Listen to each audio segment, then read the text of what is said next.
Hi, Megan here with Atlanta Business Video. Today I'm going to show you how to write a Google Plus review. So the first thing you need to do is sign into your Google account.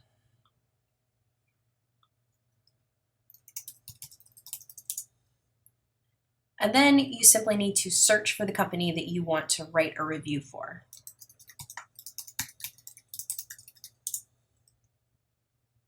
There are two places you can find the Write a Review button. Over here on the right, it's going to give you a summary of your search result, and there's a Write a Review button right there.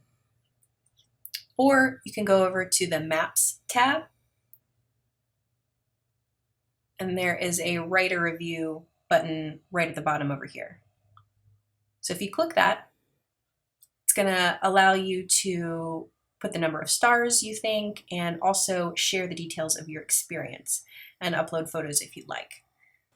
So if you've done business with Atlanta Business Video in the past, we would love to hear from you. Please write a review. It would really help and we'd really appreciate it. I hope this was helpful. Thanks for watching.